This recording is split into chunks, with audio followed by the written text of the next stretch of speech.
सच में प्रकृति का खेल निराला है। हम तो इसके बारे में तुच्छ मात्र ही जानते हैं। क्या आपने कभी सोचा है कि धरती गोल है? हाँ, आप सभी जानते हैं, लेकिन ये बात हमारे पुराणों में, शास्त्रों में हजारों वर्षों पहले बोल दी गई थी। क्यों? इसका एक मैं एग्जाम्पल आपको देता हूँ। हम कहते थे कि भूगोल, लोग बाग कहते हैं ज्योग्राफी। नासा 1960 तक कहती थी कि धरती चपटी है क्योंकि बाइबल और कुरान में लिखा है। आप मेरे को एक बात बताइए, भूगोल का मतलब क्या था? भू मतलब धरती, गोल मतलब गोल है। ये बात हमारे शास्त्रों में कितने वर्षों पहले बता दी गई। नासा ने जब तक पहला सैटेलाइट नहीं भेजा तब तक तो उन्हें भी नहीं पता चला है। हमारे शास्त्रों में श्लोकों द्वारा ये भी बताया गया है कि चंद्रमा पर पानी है, लेकिन पूरी दुनिया इस बात को मानने को तैयार नहीं। कुछ वर्ष पहले हमारे चंद्रयान ने इस बात को प्रूव करके दिखाया। खैर, बात करते हैं हम जिस चीज की बात करने आए हैं, वो है ग्रेविटेशन, गुरुत्व आकर्षण बल। सदियों पहले यह भी हमारे में बता दिया गया था, लेकिन चूंकि न्यूटन कहा जाता है कि न्यूटन ने इसके फॉर्मूले दिए, गैलीलियो ने भी उसके पहले बताया था। उसने क्या किया? चोरी का माल किया सब कुछ। मतलब गैलीलियो की बातें सब चुराई, बस उन्हें इक्वेशन के रूप में दिया, लेकिन ये बात नहीं है माना कि वो एक महान साइंटिस्ट थे। हम ग्रेविटेशन फोर्स के बारे में बात करते हैं और न्यूटन की लॉज की बात करते हैं। देखिए, पहली चीज है कि ग्रेविटेशन फोर्स हमेशा अट्रैक्टिव होता है नेचर में, हमेशा कंजर्वेटिव फोर्सेस है। और देखिए, फील्ड फोर्स है, मतलब छूकर नहीं लगता, बिना छुए भी लग जाता है। और एक सबसे जो महत्वपूर्ण है, वीकेस्ट फोर्स है। न्यूटन का तीसरा लॉ फॉलो करता है। ये किसी भी दो पॉइंट चार्जेस के लिए या फिर दो स्पेरिकल चार्जेस के लिए वैलिड है। अगर हम दो स्पेरिकल चार्जेस को लेंगे तो उनके जो डिस्टेंस है बीच का, वो उनके सेंटर से नापा जाएगा। इसका फॉर्मूला होता है Gm1m2/r²। एक चीज याद रखिए, अगर हम एक क्वार्टर ले लें, उसमें हॉरिजॉन्टल और वर्टिकल कंपोनेंट्स निकाले तो आप याद रख लीजिए 2Gmm/πr² होता है। अब किसी ने मेरे से बात की कि भाई फोर्स क्या होता है, फील्ड क्या होता है, तो मैंने कहा देखो, हम बात कर रहे हैं ग्रेविटेशन की, इसलिए बात करते हैं यहाँ पे ग्रेविटेशनल फील्ड। फील्ड होता है इलाका। बोले कैसे? मैंने नमन को बालों से पकड़ा और अलग अलग जगह रखा। नमन कौन है? मित्र है मेरा। तो अब मैंने देखा कि एक व्यक्ति की वो बुराई कर रहा था। जब वो उससे बहुत दूर था तब कोई दिक्कत नहीं, धीरे धीरे उसके क्षेत्र में पास गया, और जब अत्यधिक पास गया तो उसकी खूब धुनाई लगी। तो वो है कि हर व्यक्ति का एक इलाका होता है, मतलब एक जगह है जहाँ पे उसका अच्छा दबदबा है। और अब मैं उसका फोर्स क्या होगा? बोले Gm/r²। अब किसी ने कहा ग्रेविटेशन फील्ड इंटेंसिटी। मैंने कहा किससे क्या होता है ये? मैंने कहा Eg से रिप्रेजेंट करते हैं। बोले भाव। मैंने कहा थोड़ा समझ नहीं आया। नमन था तो शैतान, चला गया सुनार की दुकान पे, बोला भैया सोना खरीदना है। बोले क्यों? अरे भैया बता दो। बोले 2 तोले कितने का आएगा? तो उन्होंने बोला 1 लाख रुपए का। ठीक है, अगले दिन पहुंच गया, बोले भैया 3 तोले 1.5 लाख का। फिर ऐसे पहुंच गया 14 दिन। तो अब ना, जब उसने मैनेजर ने देखा तो उसने पहली गार्ड से कह दिया, देखो भाई वो बाहर से आए ना तो रोक लेना, उससे कहना लेना हो तो लो, और भाव है 50,000 रुपया तोले, तुम्हें जितना लेना है उतने से मल्टीप्लाई करो, तो वो चीज भाव है। तो उस समय क्या भाव है आप एक के लिए बता दो, बाकी के लिए तो हम निकाल ही लेंगे। तो बोले टेस्ट मास लिया। मैंने कहा क्या? हाँ, एक टेस्ट मास लिया, मतलब छोटू लिया। छोटू कौन होता है? बहुत छोटा मास है, वेरी स्मॉल मास। बोले क्या काम होगा उसका? वो हम उसको अलग अलग जगह पर रखेंगे, फिर ये देखेंगे कि कितना फोर्स लग रहा है। बोले तो ठीक है। मैंने कहा देखो, भाव निकालना होता है ना, तो हमने ये मल्टीप्लाई करते कि छोटू को हटा दो। बोले आप कितना ले रहे हो? हमें इससे मतलब नहीं, हम तो एक का भाव आपसे पूछ रहे हैं। किसी ने कहा ग्रेविटेशन पोटेंशियल एनर्जी। जब पोटेंशियल हम मन में सोचते हैं ना, तो खैर बच्चे, हमारा दिमाग तो बच्चे ही है, तो मन में एक गाना बजता है MGH। लेकिन वो असल बात नहीं है, वो तो देखिए स्पेशल केस का भी स्पेशल केस है। तो ग्रेविटेशन पोटेंशियल एनर्जी क्या होती है? Gmm/r। हाँ, R होता है डिनोमिनेटर में और माइनस लगता है। माइनस क्यों? क्योंकि वो ग्रेविटेशन पोटेंशियल एनर्जी है बाउंडेड स्टेट, मतलब कि आप फंसे हुए हो, यू आर नाउ अट्रैक्टेड, और अर्थ के नियर अर्थ सरफेस में MGH हो जाती है। अब बोले, मैंने कहा ग्रेविटेशन पोटेंशियल, बोला कि पोटेंशियल का भाव क्या होगा? तो मैंने कहा अरे भाव तो भाई ठीक है, उसके टेस्ट मास से डिवाइड कर दो, वही भाव आ जाएगा। तो इसकी एक बहुत प्यारी डेफिनेशन है कि मतलब work done only against conservative forces only quasi statically. बोले समझ नहीं आया। मैंने कहा देखो जब हम वर्क कर रहे हैं तो सिर्फ मतलब कंजर्वेटिव फोर्सेस काम कर रहे हैं, क्वासी स्टैटिकली मतलब मैंने मूव कराया। मान लीजिए ये इन्फिनाइट स्टेट है, ये यहाँ पे हम बात कर रहे हैं, इस पॉइंट पे एनर्जी निकल, मैंने इसको इतने धीरे मूव कराया कि भाई तुम चल भी रहे हो, इस बात का मुझे भरोसा नहीं है। तो मैंने कहा भाई काइनेटिक एनर्जी चेंज नहीं होगी, क्यों? वेलोसिटी लगभग ना के बराबर है। तो हमारा जो पोटेंशियल आएगा वो कहलाएगा -Gm/r। अब हम चर्चा करते हैं कि ग्रेविटी, फोर्स ऑफ ग्रेविटी क्या होता है। मैंने कहा फोर्स क्या होता है, मास इनटू एक्सेलरेशन। फोर्स क्या होता है, Gmm/r²। भाई मास से मास कट गया, मान लीजिए G ग्रेविटी, हमने एक्सेलरेशन को नाम दे दिया, तो जो ये आया वही है ग्रेविटी, फोर्स ऑफ ग्रेविटी। तो इसकी वैल्यू लगभग जब मैंने सभी कांस्टेंट रख दिए, अर्थ का मास रख दिया, अर्थ का रेडियस रख दिया, तो लगभग 9.81 मीटर पर सेकंड स्क्वायर आ गई। अब मैंने कहा चलो ठीक है भाई, जी तो निकाल ली। अब उसके वेरिएशन देखते हैं कि क्या क्या चेंज आता है। मैंने कहा देखो एक बार बताओ भाई, इक्वेटर पे क्या होता है, अर्थ का रेडियस ज्यादा होता है एज कम्पेयर टू पोल। हाँ, तो हमने कहा देखो ग्रेविटी रेडियस के इनवर्सली प्रोपोर्शनल, वो भी स्क्वायर के। तो मैंने कहा ऑब्वियसली सी बात है इक्वेटर पर आपका जी कम होगा। तो एक चीज ध्यान रखिए, हम अगर पोल पर जाते हैं तो हम भारी फील करते हैं, मतलब हमारा वेट भारी हो जाता है, मास चेंज नहीं होता है, हमारा वेट ज्यादा हो जाता है। क्यों? क्योंकि हमारी जी बढ़ गई है।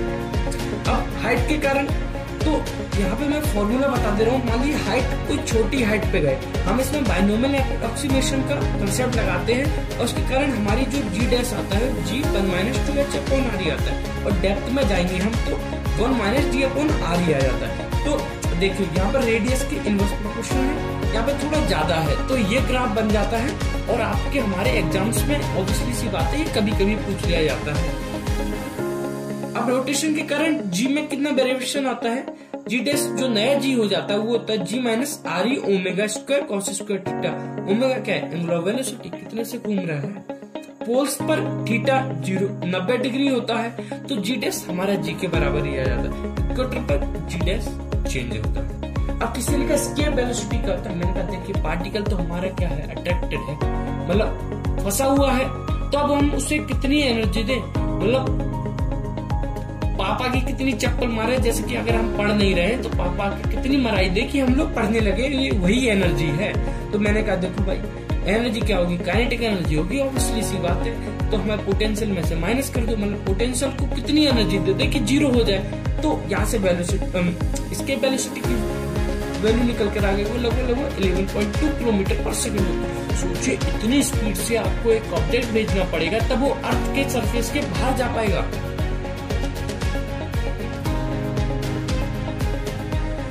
बात करें सैटेलाइट, तो सैटेलाइट हमारी 2 प्रकार की होती है। बोले कौन सी, जियो स्टेशनरी होती है, पोलर होती है। बोले मतलब नहीं समझा। मैंने कहा देखिए हमारी अर्थ कुछ ऐसी है, इक्वेटर पर ज्यादा रेडियस, एक ऐसे घूमती है, पोल्स के पास घूमती है, मतलब थोड़ा भाव बताओ भैया। तो मैंने कहा देखो भाव ये है, पोलर सैटेलाइट्स को हम इंडायरेक्टली स्पाई सैटेलाइट्स भी बोल सकते हैं, मतलब कुछ ऐसी सैटेलाइट जिनका काम है जो हमारी अर्थ के बहुत करीब है, मतलब even you can say inside भी है।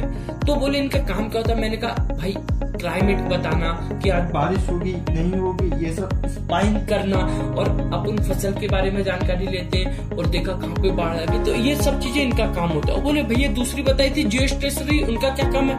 मैंने कहा असल में जो हम टीवी देख रहे हैं ना, आज मोबाइल उपयोग कर पा रहे हैं, वो इन्हीं के कारण कर पा रहे हैं। ये बहुत दूर होती है ताकि ये सिग्नल्स का ट्रांसमिशन कर सके। तो बोले हाँ, अगर ये कहाँ पे घूमती होंगी। मैंने कहा अरे पढ़ा था ना हमने स्ट्रक्चर ऑफ एटम में, कुछ ऑर्बिट टाइप होते हैं, मतलब न्यूक्लियस के अराउंड घूमते हैं, वैसे ये अर्थ के अराउंड घूमती रहती है।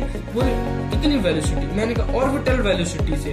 बोले कैसे, बोले भैया इस सेंट्रीपिटल फोर्स नहीं समझा। मैंने कहा सेंट्रीपिटल कोई फोर्स नहीं है, असल में क्या होता है, कोई चीज अर्थ के अराउंड मान लीजिए घूम रही है तो वो सर्कुलर मोशन में घूमे, मतलब एक फोर्स लग रहा है, तो हर बार अलग अलग फोर्स सेंट्रीपिटल नाम का चोला ओढ़कर बैठ जाते हैं।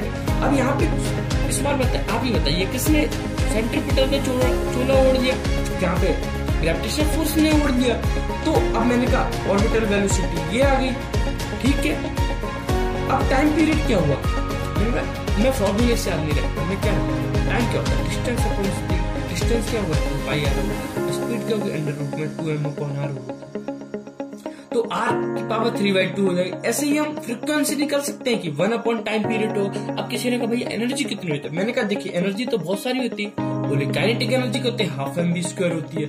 और पोटेंशियल एनर्जी क्या होती है कि आप कितने बने हुए, मतलब देखिए एक स्टेट से मैंने आप पे वर्क किया, मतलब इस पोजीशन तक लाने के लिए आपको वर्क किया होगा ना, वही वर्क आप में S in the form of energy store हो गया।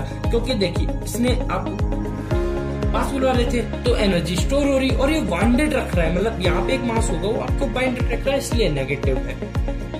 और एक चीज ध्यान रखिएगा, काइनेटिक एनर्जी हमेशा आधी होती है मैग्नीट्यूड में पोटेंशियल एनर्जी के कारण, जिस कारण टोटल एनर्जी भी नेगेटिव आती है, वो भी आधी। तो हम ये कह सकते हैं कि काइनेटिक एनर्जी टोटल एनर्जी बराबर होती है, ग्रेविटेशन पोटेंशियल एनर्जी उसकी दुगनी होती है। तो ये ग्राफ होता है और ये पूछ जाता है। अगर सोचिए एक और चीज होती है बाइंडिंग एनर्जी, मतलब हम किसी ऑब्जेक्ट को कितनी एनर्जी दे दें कि वो फ्री हो जाए।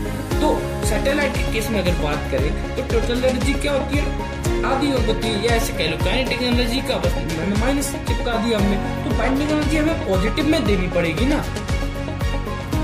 अब थोड़ी जानकारी जियोस्टेशनरी की सैटेलाइट की ले लेते हैं। अब जब हमने ना वैल्यूज पुट करके देखी तो हमने देखा ये लगभग 35,600 और 36,000 किलोमीटर पर है, मतलब कि 6 टाइम्स अप्रोक्स 5.5 आप बोल दीजिए अर्थ के रेडियस की इतनी दूरी पर है। अब पोलर सैटेलाइट के बारे में जब मैंने ये वैल्यूज पुट करके देखी ना तो मैंने देखा अरे आपका रिवॉल्यूशन टाइम तो सिर्फ 80 से 90 मिनट आ रहा है, मतलब लगभग आप 16 से 18 रिवॉल्यूशन 24 घंटे में ले लेते हैं। एक रिवॉल्यूशन आप 1.5 घंटे में लगभग ले लेते हैं। वो आप मतलब बहुत पास हैं, आप मतलब बहुत दूर है, ये तो रेडियस ऑफ अर्थ या अंदर ही है।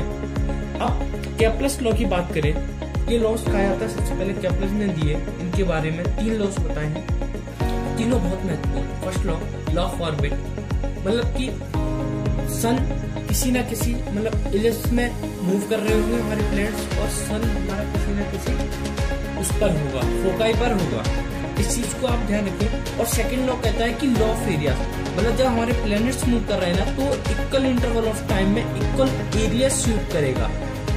तो इसे हम ऐसे भी कह सकते हैं कि हमारा जो dy/dt मतलब change of area with respect to time हमेशा सेम रहने वाला, मतलब एक शब्द एरियल वेलोसिटी या area swept per unit time हमारा क्वेश्चन होने वाला 2021 में 21 वाला जो जेईई का पेपर हुआ था उसमें ये बात एरियल वेलोसिटी टर्म आए थे, मतलब इवन इतना बेसिक कंसेप्ट कहीं पे भी पूछ सकते हैं, तो बहुत ध्यान रखने वाली बात है।